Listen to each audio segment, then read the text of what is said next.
இந்த உலகம் அறிவாளியை கொண்டாடும் விட நல்லவனைத்தான் கொண்டாடும் என்பதை நீங்கள் தயவு செய்து மனதில் வச்சுக்கணும். தொடர்ந்து தந்து கொண்டே இருக்கிறேன், எனவே வாழ்ந்து கொண்டிருக்கிறேன். இந்த உலகத்தில் கதைகளை போல மனிதனுக்கு வைத்தியம் சொல்கிற ஒரு பொருள் இல்லவே இல்லை. சேஃபஸ்ட் ஜோன் இல்லாத போது கூட எவன் அன்பை பொழிகிறானோ அந்த அன்புதான் உலகத்தின் தலை சிறந்த அன்பு. ஒருவேளை திருக்குறள் மட்டும் தமிழில் எழுதப்படாமல் போயிருந்தால் உங்கள் தமிழை திருக்குறள்ல ரெண்டே ரெண்டு பூக்கள் தான், ஒன்று அனிச்ச மலர், மற்றொன்று குவளை மலர். திருக்குறளில் தாமரை இல்லை. சொல்லாமல் போனால் என்னால மனசு தாங்காது. கருப்பை புற்றுநோய் குறித்த சந்தேகங்களுக்கான தங்கம் ஹோப்பை இலவசமாய் அணுகுங்கள். புத்தகங்களே படிக்காமல் எப்படி பிடிக்கும் கை தூக்குனீங்க? நியாயம் தான், நியாயமான கேள்வி தானே. ஒரு ரஜினிகாந்த பிடிக்கும் சொன்னா சரி, படம் பார்த்துட்டு தூக்குறீங்கன்னு புரிஞ்சுக்கலாம். நாளை கட்சி ஆரம்பிக்கிற விஜயை பிடிக்குமான்னு கேட்டால் நீங்க கை தூக்கி இருக்கலாம், படம் பார்த்துருப்பீங்க. என் கேள்வி, ஒரு அறிவாளியுடைய நூலை படிக்காமல் அறிவு தெரியாமல் ஏன் பிடிக்கும் கை தூக்குனீங்க? ஒரே காரணம் தான், நல்லா புரிஞ்சுக்க. இந்த உலகம் அறிவாளியை கொண்டாடும் விட நல்லவனைத்தான் கொண்டாடும் என்பதை நீங்கள் தயவு செய்து மனதில் வச்சுக்கணும். கலாம் நல்லவர் என்பதால் கொண்டாடுகிறோம். கலாம் வாழ்க்கையில் ஒரு நிகழ்ச்சி உண்டு. கலாமுக்கு ஒரு பேரை உண்டு தெரியுமா உங்களுக்கு? சலீம்னு பேர். அவங்க அண்ணன் பையன், அவர் கல்யாணம் ஆகாதவர். கலாம் கல்யாணம் பண்ணிக்கல, அதனால தான் சந்தோஷமா இருந்தார். யார் ரொம்ப சிரிச்சது? பிரச்சனைக்கு ஆளாக இருக்கான்னு அர்த்தம். விட்டுருங்க, அப்புறம் பேசலாம், அதெல்லாம் நிறைய பேசலாம், விட்டுருங்க. கலாமுக்கு ஒரு சலீம்னு ஒரு பேரை இருந்தார். அவங்க அண்ணன் பையன். அவன் ராஷ்டிரபதி பவனுக்கு கலாம் இருந்த காலத்தில் கலாமோடு சலீமை கூட்டிட்டு வாக்கிங் போவார். இந்த நல்ல கவனிங்க, இந்த இதை கலாம் வாக்கிங் போவார். ஒரு நாள் தன் பேரனை பார்த்து, சலீம் பார்த்து, அங்கே அந்த முகல் கார்டனில் ஒரு பெரிய மருத மரம், அது அசோகா மரம்னு அவங்க சொல்லுவாங்க நார்த்தில், கிடக்கும் போது கலாம் கேட்டாரு, சலீம் இந்த மரம் உன்னிடம் ஏதாவது பேசியதா அப்படின்னு கேட்டார். சலீம் சொன்னா, நீங்க பேசினாலும் எனக்கு புரியாது, மரம் பேசினா புரியுமா அப்படின்னு. அவன் இல்ல இல்ல மரம் பேசுது கவனினார். கலாம் நல்லா கவனி, மரம் பேசுது புரியுதா அப்படின்னா. புரியலட்டா சலீம். இல்ல ஒரு நாள் வெயிட் பண்ணி கேளு அப்படின்னார். ஒரு நாள் காத்திருந்தான் சலீம், ஆனால் புரியல. கலாம் அப்பதான் சொன்னாரு, அந்த மரம் பேசுகிறது கவனி அப்படின்னார். அந்த மரம் என்ன தெரியுமா கலாம்கிட்ட பேசுறதா? கலாம் ஒரு கவிதை எழுதினார். என்ன சொன்னார்னா, அந்த மரம் 100 ஆண்டுகள் கடந்த மரம், பட்டையெல்லாம் உரிந்த மரம், பெரும் பொந்து உள்ள பழைய மரம், மருத மரம், அசோகா மரம். கலாம் கேட்கிறார் மரத்தை, மரமே மரமே 100 ஆண்டுகள் கடந்து வாழ்கிறாயே எப்படி அப்படின்னு கேட்டார். மரம் சொன்னது, கலாம் என்னுடைய இலைகளை பார், எல்லா இலைகளையும் உதிர்த்து விட்டேன், புது தளிர்கள் என் மரத்தில் வருகிறது, என் மரத்தை கவனி, நிறைய பழங்கள் பழுத்திருக்கிறது, இந்த பழங்கள் எதுவும் எனக்காக அல்ல, ஆயிரக்கணக்கான பறவைகள் வந்து உண்டு கழிப்பதற்கு நான் பழங்களை என்னில் வைத்திருக்கிறேன்.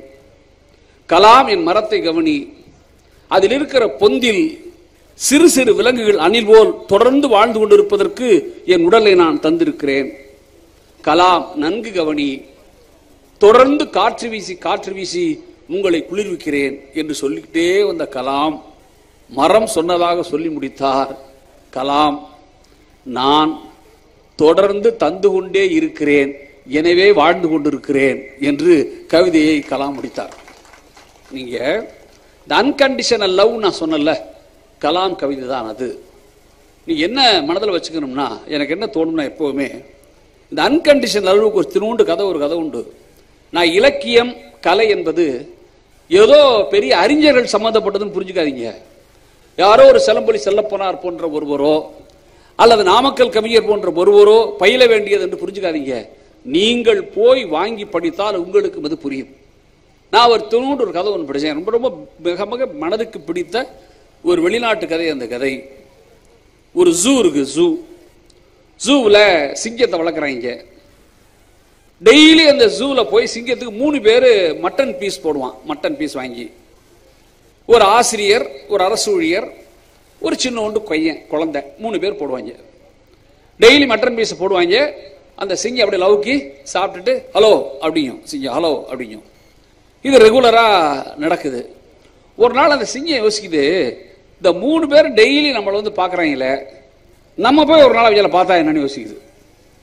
புரியுதா கதை உங்களுக்கு? இப்போ சிங்கம் ஒரு நாள் என்ன பண்ணும், அந்த ஜூவில் இருக்கிற செக்யூரிட்டி அசந்த நேரம் பார்த்து கதவை திறந்துக்கிட்டு வெளியில வந்துடும் இவங்களை பாக்குறதுக்கு. இப்ப நான் தான் பேசிட்டு இருக்கேன் சார், MP உட்கார்ந்துருக்காங்க, கலெக்டர் உட்கார்ந்துருக்காங்க, நீ உண்மையாவே நல்லா கவனிச்சுக்கிட்டு இருக்கீங்க. ஒரு சிங்கம் எப்படி நடந்து வந்தா எப்படி சார் இருக்கும்? குறுக்க யாராவது கூட்டத்தை கேட்பீங்களா சார்? போலீஸ்காரெல்லாம் துப்பாக்கி குத்திக்கிடுவாரு சுடுறதுக்கு இல்ல. சிங்கம் வந்தா எல்லாரும் ஓடுறாங்க. சிங்கம் யோசிக்குது, ஏன் எல்லாரும் ஓடுறான், நம்ம சாதாரணமா நடந்து வரோம் அப்படி. சிங்கம் அது தரப்புல யோசிக்குது. அப்போ சரி விடு எல்லாரும் ஓடுவான், இந்த 3 பேர் டெய்லி மட்டன் பீஸ் போட்டாங்க அவங்க ஓட மாட்டாங்க அப்படின்னு நினைச்சுக்கிட்டு சிங்கம் இந்த ஆசிரியர்கிட்ட வருது. அவர் சிஇஓவுக்கு லீவ் அப்ளிகேஷன் கொடுத்து ஓடிடுறாரு, சிங்கம் வந்துருச்சு அப்படின்ட்டு. ஆமா, அந்த அரசு ஊழியர் தாசில்தாருக்கு போன் பண்ணிட்டு போயிட்டாரு, நான் நாளையிலேருந்து 5 நாள் லீவுன்ட்டு. எல்லாரும் ஓடிட்டாங்க. இந்த பையன் இருக்கா மாதிரி சின்ன குட்டி பையன், அவன் மட்டும் என்ன பண்றான், சிங்கத்திட்டு போய் சிங்கம் எங்க இங்க வந்த, இது ஒரு வெளிநாட்டு கதை, அந்த கதை எங்க வந்த அப்படிங்கிறான். சிங்கம் அவன்கிட்ட போய் என்ன செய்யுது, பூனைக்குட்டி மாதிரி காலை அப்படி வளைச்சு நிக்குது. எல்லாம் பயப்படுறாங்கல்ல, இப்படிலாம் வரலாம் நீ வெளியில அவன்ட்டு இந்த மயிர் அப்படி கோதி கொடுக்குறான். கோதி கொடுக்க ரொம்ப பிரியமாயி அவன்கிட்ட அப்படி உரசிக்கிட்டு நிக்குது. சரி வா போவோம், எல்லாம் பயப்படுறாங்க, நேரம் வேற ஆகி போச்சு, நம்ம ஜூக்கு போவோம் அப்படின்னு கூட்டிகிட்டே ஜூக்கு போய் உள்ளார விட்டு கதவை சாத்திடுறான். சிங்கம் உள்ளார போயிருச்சு. நல்லா கவனிங்க, அடுத்த நாள் பகல் பொழுது விடியுது. இந்த ஆசிரியர், அரசு ஊழியர், சின்ன பையன் 3 பேர் ஆளுக்கு ஒரு மட்டன் பீஸ் வந்துட்டாங்க. இப்போ ஆசிரியர் மட்டன் பீஸை போடுறார், சிங்கம் கையால தட்டி விட்டுச்சு, போடா லூசு அப்படின்ட்டுருச்சு. அரசு ஊழியர் போட்டாரு, அப்படி தட்டி விட்டுருச்சு. இந்த பய போட்டா பாருங்க, டக்குன்னு வாங்கி தின்னுச்சு. இதோட அந்த கதையை முடிச்சுட்டான் சார். என்ன சார் அர்த்தம் இதுக்கு? என்ன அர்த்தம்? எப்பவுமே நல்லா எழுதி வச்சுங்க. கி ராஜநாராயணன் தமிழ் ஒரு எழுத்தாளர் இருந்தார், நிறைய புத்தகம் வைக்கிறாங்க, இப்போ வாங்குங்க. அவர் சொல்லுவார், இந்த உலகத்தில் கதைகளை போல மனிதனுக்கு வைத்தியம் சொல்கிற ஒரு பொருள் இல்லவே இல்லை என்று கீரா சொல்லுவார். என்ன தெரியுமா அர்த்தம் அந்த கதைக்கு? அந்த அரசு ஊழியர் போட்ட மட்டன் பீஸ ஆசிரியர் மட்டன் பீஸ் தள்ளி விட்ட சிங்கம் பய கொடுத்தது மட்டும் தின்னுச்சு. ஒரே காரணம் தான், அதுக்கு தெரியும் நீனும் சேஃபா இருந்து நானும் சேஃபா இருந்து அதுக்கு பேர் அன்பல்ல. நான் கூண்டுக்குள்ள இருப்பேன், நீ வெளியில இருப்ப, ஜாக்கிரதையா இருப்ப, அதுக்கு பேர் அன்பல்ல. நீ சொத்து எழுதி கொடுப்ப, நான் வாங்கிப்பேன், அப்பா மகன், அது அன்பல்ல. நீ என்னை கொல்லி வைப்ப, அதனால மகன் தாய் மகன் அன்பை எல்லாம் விட சேஃபஸ்ட் ஜோன் இல்லாத போது கூட எவன் அன்பை பொழிகிறானோ அந்த அன்புதான் உலகத்தின் தலை சிறந்த அன்பு. இந்த அன்பை பொழிந்தவன் தான் காந்தி, இந்த அன்பை பொழிந்தவன் தான் காந்தி, இந்த அன்பை பொழிந்தவன் தான் இயேசு, இந்த அன்பை பொழிந்தவன் தான் நபிகள். நீங்க நல்ல நிதானமா யோசிச்சு பாருங்க. இந்த திருக்குறள் எல்லாரும் சத்தம் போடுறோம்ல, திருக்குறள் தமிழ் தமிழ் தமிழ்னு. நிஜமாவே சொல்கிறேன், இலக்கிய பிரதி, அது ஒரு டெக்ஸ்ட், இலக்கிய டெக்ஸ்ட், அது லிட்ரேச்சர். ஒருவேளை திருக்குறள் மட்டும் தமிழில் எழுதப்படாமல் போயிருந்தால் உங்கள் தமிழை தமிழ்நாட்டை தாண்டி எவனும் படிக்க வேண்டிய அவசியமே வந்திருக்காது என்பதை நீங்கள் தயவு செய்து மனதில் வச்சுங்க. காந்தி திருக்குறள் படித்ததால் தான் தமிழ் படித்தார். டால்ஸ்டாய் ரஷ்யாக்காரன், அவன் தமிழ் படித்ததே திருக்குறள் படிப்பதற்காக. வீரமாமுனிவரும் அப்படித்தான், வீரமாமுனிவர் அப்படித்தான். நீங்க கொஞ்சம் திருக்குறள் வரலாற்றுக்குள் நகர்ந்து பார்த்தீங்கன்னா, ஏன்னா எனக்கு தலைப்பு கலை பிளஸ் இலக்கியம் கொண்ட வாழ்க்கை, கொஞ்சம் நகர்ந்து பார்த்தீங்கன்னா நான் என்னுடைய உரைகளில் மீண்டும் மீண்டும் சொல்லி வருகிறேன். நண்பர்களே, திருக்குறள் எழுதப்பட்டு 2300 வருஷம் சொல்லுவாங்க, 2200 சொல்லுவாங்க. ஆனா உங்க கைக்கு என் கை கிடைச்ச 211 வருஷம் தான். மறக்காதீங்க, வெறும் 211 வருஷம் தான். 1812 கலைஞர் அற்புதமாக சொல்வார். நான் வேடிக்கையாக சொல்றது உண்டு, உங்களுக்கு தெரியுமில்ல, திருக்குறளில் 2 பூக்கள் தான் எழுதப்பட்டிருக்கு. திருக்குறள்ல 2 பூக்கள் தான், ஒன்று அனிச்ச மலர், மற்றொன்று குவளை மலர். திருக்குறளில் தாமரை இல்லை. இதற்கு கைதட்டினால் நான் பொறுப்பும் இல்லை, நான் பொறுப்பில்லை, இல்லைன்னு சொல்றேன், அவ்வளவுதான். நீங்க தான் கைதட்டி வைக்க நான் ஊர் போய் சேரணும். ஆமா, சரிதானே நான் சொல்றது? என்ன எப்படி இருந்தாலும் MP இருக்காரு, பக்கத்தில் கலெக்டர் இருக்காங்க, போயிடணும்னு வச்சுங்க. எஸ்பி இருக்காரா சார்? நான் அவர் கரெக்டாக சொல்லிட்டார் எஸ்பி, அது தமிழ் லிட்ரேச்சர் அவ்வளோதான் அப்படின்ட்டு. சரி விடுங்க, நான் நேரம் விஷயத்துக்கு வரேன். இதில் என்ன ஒரு ஆச்சரியம் கவனிச்சு பாருங்க. உங்க யாருக்காவது சார் இந்த அனிச்ச மலர் கூளை மலர் தெரியுமா சார்? தெரியுமா? ஏன் சார் வள்ளுவர் கூளை மலர் எழுதுனா? நான் இதை மட்டும் கொண்டு போய் எம்பி முதல்வர்கிட்ட சொல்லிடணும். இப்ப நான் சொல்ல போற விஷயத்தை பாராளுமன்ற உறுப்பினர் தமிழக முதல்வர்கிட்ட சொல்லிடணும். ஏன் சொல்ல கவனிப்போ, ஏன் வள்ளுவர் கூளை எழுதுனா? ரோஜா எழுதுற, மல்லிகை எழுதல, முல்லை எழுதல, ஏன் கூளை எழுதுனா? அவனுக்கு தெரிஞ்சிருக்கு, வள்ளுவனுக்கு தனக்கு பிறகு பிறக்கிற ஒருவன் தான் தன் நூலை தோளில் சுமக்க போகிறான் என்று. அவன் தான் குறளுக்கு உரை எழுத போகிறான், அவன் தான் குறளுக்கு குறள் ஓவியம் எழுத போகிறான், அவன் தான் வள்ளுவர் கோட்டம் கட்டப் போகிறான், அவன் தான் கன்னியாகுமரியில் மிக உயர்ந்த சிலை ஒன்றை அமைக்க போகிறான். புரிஞ்சிருச்சா? அப்படி தனக்கு பிறகு வந்த ஒருவன் பிறக்க போகிற ஊர் திருக்குவளையாக இருக்க போகிறது என தெரிந்தே ஒருவேளை வள்ளுவர் எழுதினானா நமக்கு தெரியாது. ஆனா என்ன நீங்க புரிஞ்சுக்கணும்னா, எனக்கு என்ன சொல்றேன்னா, இந்த குறள் 230 வருஷம் தான் சார் ஆச்சு கைக்கு வந்து. யாராவது எனக்கு சொல்லுங்க, கம்பனுடைய காவியம் அரங்கேற்றப்பட்ட காட்சியை இப்ப நீங்க டிவியில ஒருத்தர் உட்கார்ந்து பேசும்போது பாடி பாடி கேட்டிருப்பீங்கல்ல, அதுபோல் திருக்குறள் அரங்கேற்றப்பட்ட கதை யாருக்காவது தெரியுமா? இங்க எந்த மன்னனின் அவையாவது திருக்குறளை பாராட்டி ஒரு பெரிய கொலுமண்டபங்கள் கட்டியது உண்டா?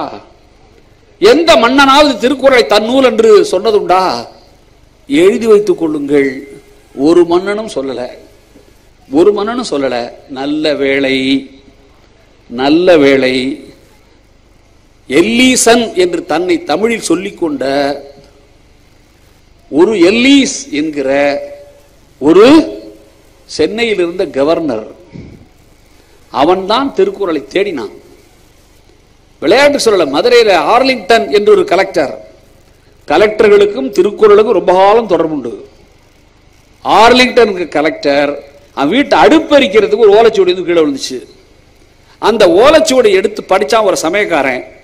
படிச்ச ஆகா பிரமாதமான நூலா இருக்கப்பா, என்னப்பா அது என்று ஆர்லிங்டன் கொடுக்க, ஆர்லிங்டன் பெரட்டி ஆஹா இதை தாண்டா எல்லி தேடிக்கிட்டு இருக்கான் என்று மதுரையிலிருந்து புறப்பட்டு சென்னைக்கு போக, நண்பர்களே 1816 தமிழ், மலையாளம், துளு, கன்னடம், தெலுங்கு என்கிற இந்த 5 மொழிகளும் திராவிட மொழி குடும்பம் என்று முதலில் சொன்னவன் எல்லீஸ். இந்த புத்தக காட்சியில காலச்சுவடு பதிப்பகத்தில் உங்களுக்கு திராவிட சான்று என்று ஒரு புத்தகம் போய் வாங்கி படிச்சுங்க. எல்லீஸ் அவன்தான் திருக்குறளை கண்டு வியந்து போய் தன்னுடைய அச்சகத்தின் வழியாக முதல் முறையாக திருக்குறளை பதிப்பித்தான். அந்த பதிப்பு கிடைக்கல, வெங்கடாஜலபதி சொல்றார், அவன் தான் பதிப்பித்தான். இதில் முக்கியமான குறிப்பு, எல்லிஸும் ஒரு கவர்னர். என்ன சார் புரியுதா இல்லையா சார்? தமிழுக்கு உண்மையாக தொண்டு செய்த எல்லிஸும் ஒரு கவர்னர் என்று புரிந்து கொண்டால் நீங்கள் பிழைத்துக் கொள்வீர்கள். அவ்வளவுதான்.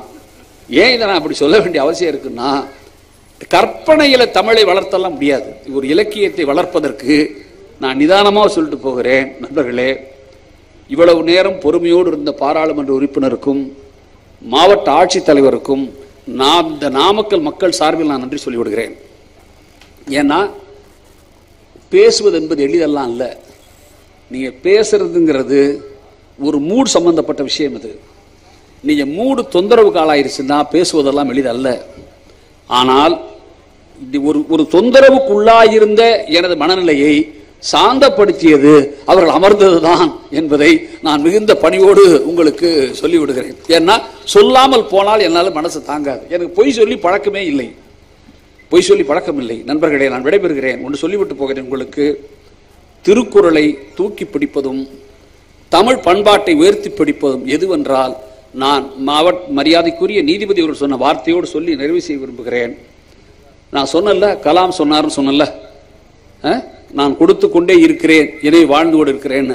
இது ஒன்றும் சாதாரண விஷயம் இல்லை. சிவ்கேரா என்று உலகத்தின் தலை சிறந்த ஒரு அறிஞர் இருக்கான். தன்னம்பிக்கை உரைகளை தொடர்ந்து பேசுகிற ஒரு ஆள். அவன் ஒரு பெரிய வகுப்பு ஒரு முறை எடுத்தான். நல்லா கவனிச்சுங்க, நல்ல வகுப்பு எடுத்தான். கிளாஸ்ன்னு நீங்கள் மாதிரி உட்காந்து ஓசியில் உட்காந்து பார்த்துட்டு போகிற கிளாஸ் இல்லை. அது 1000 ரூபா 10,000 பணம் கட்டி தான் உட்காந்து படிக்கணும். படிக்கிறவங்களாம் யார் தெரியுமா? அவன்கிட்ட பெரிய பெரிய நிறுவனங்கள் CEO எல்லாம் உட்காந்து படிப்பான். அவங்கள்ட்ட அவ்வளோ பயிற்சியில் இருக்கிற ஆள். அவங்க எல்லாம் கிளாஸ் எல்லாம் கண்டக்ட் பண்ணி முடிச்சிட்டான் சார். ஒரு நாள் பெரிய ஸ்டார் ஹோட்டலில் கிளாஸு ஃபுல் செஷன் அவன் தான் எடுப்பான். எல்லா செஷன் முடிச்சுட்டு கேட்டான். உட்கார்ந்துருந்த அத்தனை பேர் பெரிய பெரிய நிறுவனங்கள் CEOs.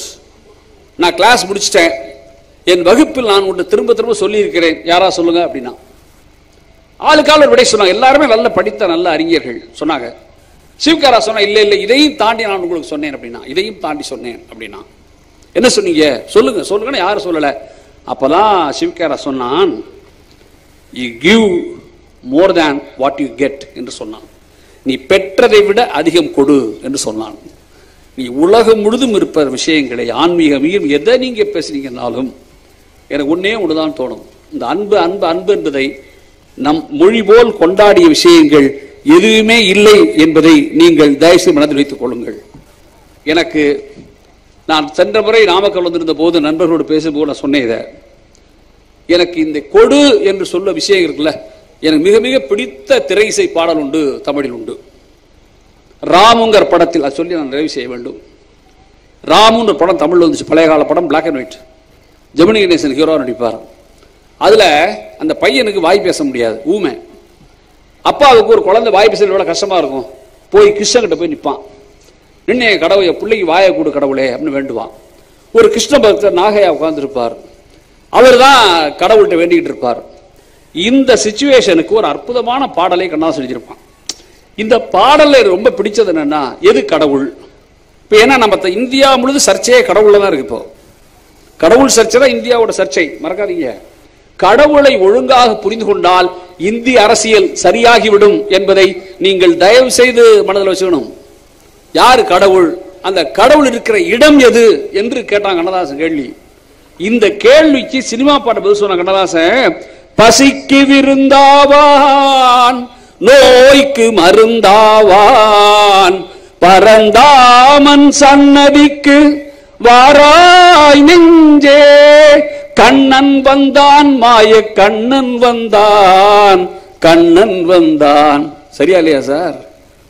பசிக்கு எவன் விருந்தா இருக்கானோ, நோய்க்கு எவன் ஜிஹெச் ஆரம்பிக்கிறானோ, புரியுதா உங்களுக்கு? நோய்க்கு எவன் ஜிஹெச் ஆரம்பிக்கிறானோ, இந்தியாவிலேயே பொது சுகாதாரத்துறை மிக நன்றாக இருப்பது தமிழ்நாட்டிலும் கேரளாவிலும் என்பதை நீங்கள் தயவு செய்து மனசு வச்சுங்க. நீங்க பாட்டுக்கு பொழிப்புற சொல்றதுனா இப்படிதான் சொல்லணும், இப்படிதான் சொல்லணும். நோய்க்கு மருந்து, பசிக்கு விருந்து.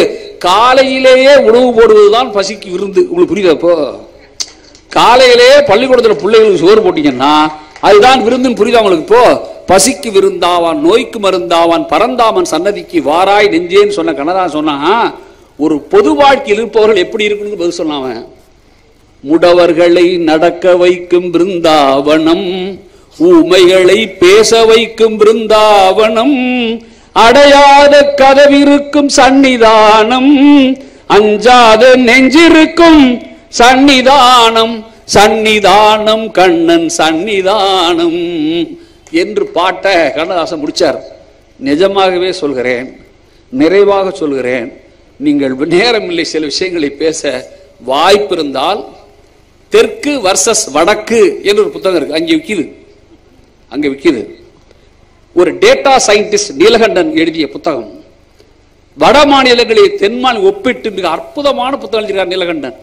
அவர் ஒன்னும் கட்சிக்காரெல்லாம் இல்லை. அவர் சொல்கிறார், இந்தியாவில் இருக்கிற மாநிலங்களில் பீகார் மாதிரி, யூபி மாதிரி, ராஜஸ்தான் மாதிரி மாநிலங்களை தமிழ்நாட்டோடு ஒப்பிட்டால் தமிழ்நாடு தெற்காசிய நாடுகளோட உயரத்தில் இருக்கிறது. பீகார் எல்லாம் ஐரோப்பிய அல்ல, ஆப்பிரிக்க நாட்டோட ஏழையாக இருக்கிறது. நான் சொல்லல, டேட்டா சயின்டிஸ்ட் நீலகண்டன் சொல்கிறார். இது எப்படி சார் தமிழ்நாடு சாத்தியமாச்சு? அதை சொல்லி நான் முடிச்சிடுறேன். இப்போ எப்படி சாத்தியமாச்சு தமிழ்நாட்டுக்கு? இது எப்படி தமிழ்நாடு வட மாநிலங்களை விட உயரத்தில் 3 மாநிலம் இருக்குகிறார் அமர்த்தியாசன். ஒன்று தமிழ்நாடு, மற்றொன்று கேரளா, மூன்றாவது இமாச்சல் பிரதேஷ். 3 தான் சொல்றார். சென் சொல்றாரு, உலகத்தில் நோபல் பரிசு பெற்றவன் டிஸ்ட்ரிபியூஷன்ல. 3 காரணம் தான் சார் சொல்றான் எல்லாரும். நீங்க பெரியாரை, அண்ணாவை, கலைஞரை பாராட்டுவதற்கான 3 விஷயங்கள் எல்லா அறிஞர்கள் சொல்றாங்க. என்ன தெரியுமா? ஒன்று, இந்தியாவிலேயே இலவச கல்வி கிடைத்த முதல் மாநிலம் தமிழ்நாடு தான். பெருந்தலைவர் காமராஜ் இந்தியாவிலேயே சமூக நீதியை நிலைநாட்டிய முதல் மாநிலம் தமிழ்நாடு தான். பெரியார் இந்தியாவிலேயே சரியான மொழிக் கொள்கையை கடைபிடித்த மாநிலம் தமிழ்நாடு தான். அண்ணா புரியுதா உங்களுக்கு எங்க இருக்கிறோம்னு? எனவே புத்தக திருவிழாக்கள் என்பது பொழுதுபோக்குவதற்காக அல்ல, மாறாக நல்ல விஷயங்களை தமிழர்களிடம் சொல்வதற்கான ஒரு அரிய வாய்ப்பை தந்த உண்மையாகவே நான் மாவட்ட ஆட்சித்தலைவரை நெஞ்சார மனதார வணங்குகிறேன், போற்றுகிறேன். காரணம், தமிழக அரசு முன்னெடுப்பது மட்டும் முக்கியமல்ல, முன்னெடுக்கிற விஷயங்களை மிக சரியாக நடைமுறைப்படுத்துவது ஆகச் சிறந்த பணி. நிஜமான நன்றியை ஆட்சித்தலைவருக்கும் பாராளுமன்ற உறுப்பினருக்கும் சொல்லி, மேடையில் இருக்கிற எல்லோ பெரியவர்களுக்கும் நன்றி சொல்லி, இவ்வளவு நேரம் பொறுமையோடு இருந்து உங்களுக்கு நன்றியை விட நன்றி சொல்லி விடைபெறுகிறேன். நன்றி, வணக்கம். கருப்பை புற்றுநோய் குறித்த சந்தேகங்களுக்கான தங்கம் ஹோப்பை இலவசமாய் அணுகுங்கள்.